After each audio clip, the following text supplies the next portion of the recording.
रूममध्ये शांतता पसरलेली. दोघे समोरासमोर उभे. विक्रम अजूनही तिच्याकडे पाहत होता. त्याच्या डोळ्यात आशा, विश्वास.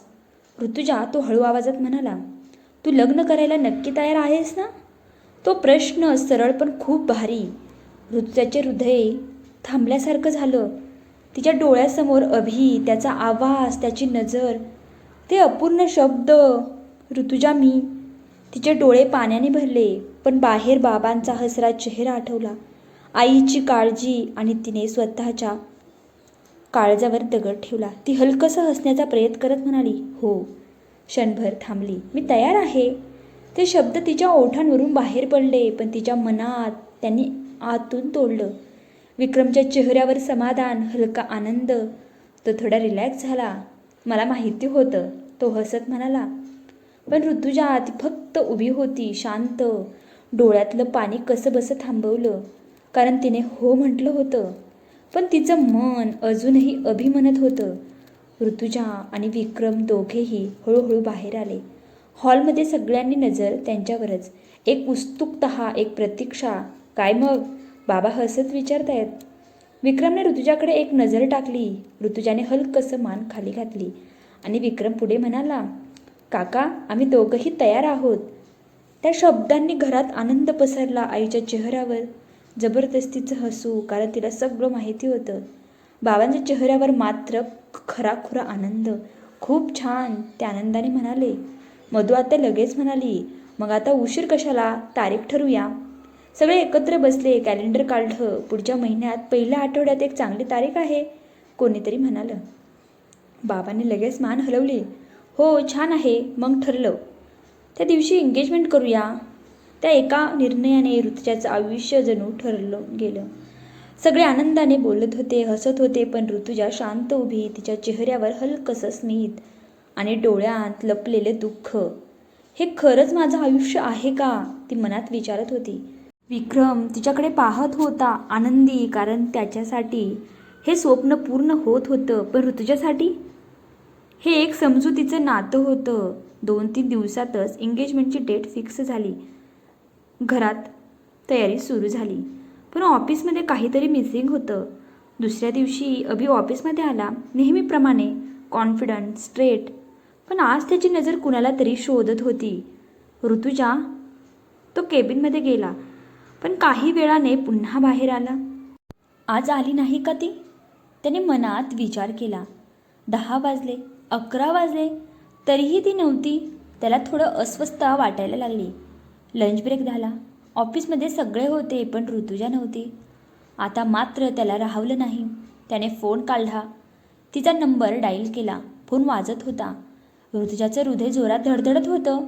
ती काही सेकंद फोनकडे पाहत राहिली, मग हळूच कॉल उचलला. हॅलो. तिचा आवाज हलका पण तुटलेला. ऋतुजा, तुम्ही ऑफिसला का नाही आला आज? अभिचा आवाज थोडा कडक पण काळजीने भरलेला. क्षणभर शांतता. ऋतुजाने डोळे बंद केले. सर, ती हळू आवाजात म्हणाली, मी आज येणार नाही. का? सगळं ठीक आहे ना? अभि लगेच विचारतो. तिच्या डोळ्यात पुन्हा पाणी. सर, माझं लग्न ठरले. ते एका वाक्याने अभि पूर्ण शांत. अजून वेळ थांबला. काय?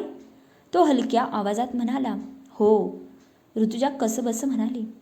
एंगेजमेंट 2-3 दिवसात आहे. अभि काही सेकंद काहीच बोलू शकला नाही. त्याच्या डोक्यात सतत सगळं फिरायला लागलं. ती, तो पाऊस, ते मुवमेंट्स.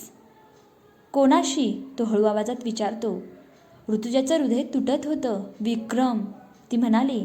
मधू आत्याचा मुलगा. क्षणभर अभिच्या चेहऱ्यावर शॉक, कारण विक्रम, त्याचा बेस्ट फ्रेंड. सगळं एकदम कनेक्ट झालं. तुम्ही हॅप्पी आहात? तो शेवटी विचारतो. हा प्रश्न सगळ्यात कठीण. ऋतुजाच्या डोळ्यांतून अश्रू ओघळले, पण ती स्वतःला सावरत म्हणाली, हो सर. एक खोटं पुन्हा. अभि शांत. तो फक्त एवढेच म्हणाला, ओके. कॉल कट झाला. दोघंही आपापल्या जागी उभे, पण दोघांचेही जग हललं होतं. अखेर तो दिवस आला. एंगेजमेंटचा दिवस. घरात सगळीकडे लाईट्स, सजावट, हसणं, गडबड, आनंद. ऋतुजा तयार होत होती. आरशासमोर उभी. आज ती खूप सुंदर दिसत होती. नाजूक साडी, हलकासा मेकअप, डोळ्यात काजळ, पण आत लपलेलं दुःख. आईने तिच्या डोक्यावर हात ठेवला. खूप सुंदर दिसतेस बाळा, ऋतुजा हलकसं हसली, पण तिचं मन आज पूर्ण रिकामं होतं. बाहेर विक्रम आधीच आलेला, फॉर्मल सूटमध्ये, कॉन्फिडंट, पण त्याची नजर सतत एकाच दिशेला. ऋतुजा. ती बाहेर आली. क्षणभर सगळे तिच्याकडे पाहतच राहिले. विक्रमच्या चेहऱ्यावर हसू, डोळ्यात प्रेम. तो तिच्याकडे पाहतच राहिला, जणू वेळ थांबला. पण ऋतुजेसाठी तो क्षण वेगळाच होता. ती हळूहळू पुढे आली आणि जशी तिची नजर विक्रमकडे गेली, तिचं हृदय थांबलं. कारण विक्रम एकटा नव्हता, त्याच्या शेजारी उभा होता अभि. ऋतुजाच्या हातातला दागिना हलकासा थरथरला. तोच अभि ज्याच्यावरती प्रेम करते, ज्याला तिने कालच सांगितलं मी हॅप्पी आहे, आणि आज तो तिच्यासमोर उभा होता. ऋतुजासाठी सगळ्यात कठीण क्षण होता. अभिने विक्रमसोबत उभं राहून हसत काहीतरी बोललं होतं. जणू काही त्याला काहीच फरक पडत नाही. पण त्याची नजर एकदा ऋतुजावर आली आणि त्या नजरेत सगळं होतं. शॉक, दुःख आणि न बोललेलं प्रेम. ऋतुजाच्या डोळ्यात पाणी जमा झालं. हे काय चाललंय? तिच्या मनात एकच प्रश्न, कारण विक्रमला अजूनही काहीच माहिती नव्हतं आणि अभिला सगळं माहिती होतं. ती हळूहळू स्टेजवर आली, दोघांच्या मध्ये उभी. एकीकडे तिचं होणाऱ्या आयुष्याचा पार्टनर आणि दुसऱ्या बाजूला तिचं खरं प्रेम. क्षणभर तिचा श्वास अडकला. स्टेजवर उभी असलेली ऋतुजा क्षणभर ती थांबली. तिने एकदा सगळीकडे नजर फिरवली. बाबा पहिल्यांदाच इतके खुश दिसत होते. डोळ्यात समाधान, अभिमान.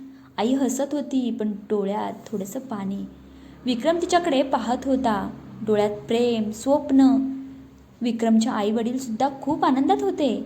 सगळीकडे फक्त हसणं, आनंद, शुभेच्छा, आणि त्या सगळ्यात ऋतुजा एकटी पडलेली. तिचं मन ओरडत होतं, थांब, अजून वेळ आहे. पण तिने स्वतःच्या मनावर, काळजावर दगड ठेवला. तिने नजर वळवली. एक क्षण तिची नजर अभिवर गेली. तो शांत उभा होता, काहीच बोलत नव्हता, पण त्याच्या डोळ्यात सगळं दिसत होतं.